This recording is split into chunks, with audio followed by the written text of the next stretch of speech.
වාසනාවන්ත ගණයක අවාසනාවන්ත ශාකයක්. ඔයා විද්‍යාත්මක නාමකරණය පිළිබඳ යම්කිසි ලැබියාවක් තියෙනවා නම් අනිවාර්යයෙන්ම මේ ශාකයේ විද්‍යාත්මක නාමය අහලා ඇති. එහෙම නැත්නම් ඔයා මේ විද්‍යාත්මක නාමය ඇහුවට පස්සේ විද්‍යාත්මක නාම ගැන තව හොයන්න උනන්දු වෙයි. මොකක්ද මේකේ නම? Clerodendron infortunatum. Carolus Linnaeus කියන විද්‍යාත්මක නාමකරණයේ පියා විසින් මේක නම් කරන්නේ. මෙයාගේ ගණය වාසනාවන්ත කියන තේරුම දෙන්නේ. Clerodendron infortunatum මෙයාගේ විශේෂය අවාසනාවන්ත කියන තේරුම දෙන්නේ. වාසනාවන්ත ගණයක අවාසනාවන්ත ශාකයක් තමයි අපි මේ කතා කරන ශාකය. මොකක්ද? මේ පිටිපස්සෙන් තියෙන ශාකය නෙමෙයි. ඊට එහා පැත්තෙන් තියෙන්නේ. මම පෙන්නන්න. මේන් තියෙනවා. මේක දැක්කට පස්සේ ඔයාලට ශාකය මොකක්ද කියලා මතක් වෙයි. මතක් වුණා නේද?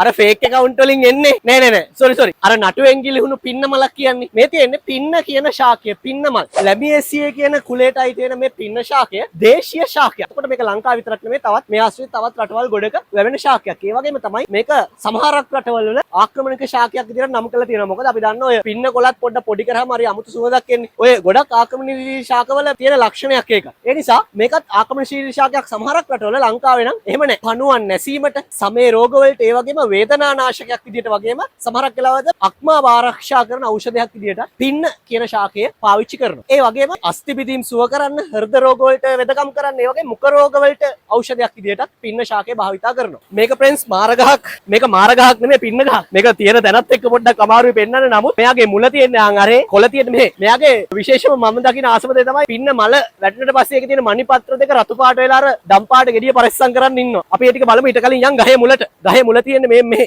මේ බලන්න ගහේ මුල තියෙන තැන. මේ තියෙන්නේ මේ පින්න ගහේ මුල. මේ පින්න ගහේ මුලින් ඇවිල්ලා මේන් තියෙන පින්න ගහේ කොළ.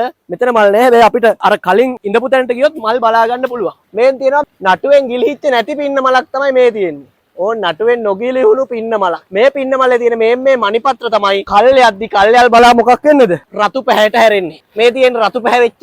හොඳින් රතු පැහැවෙච්ච අපි එකක් ගමු ළඟට. ගහට හානියක් නොකර මේ කරන්නේ. මේන් තියෙනවා මේ රතු පැහැවෙච්ච කොටසක්. මේ තියෙන්නේ මල වටා තියෙන අර කොළ පාට මණිපත්‍රය තමයි රතු පාට වෙලා තියෙන්නේ. ඔයාලා හඳුන ගන්න පුළුවන්. මේක ඇතුලේ තමයි මෙයාගේ ගෙඩිය තියෙන්නේ.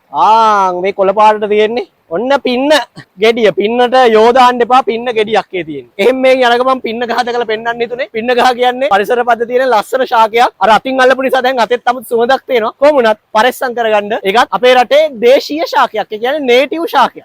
එහෙනම් අපි ගියා. බයි.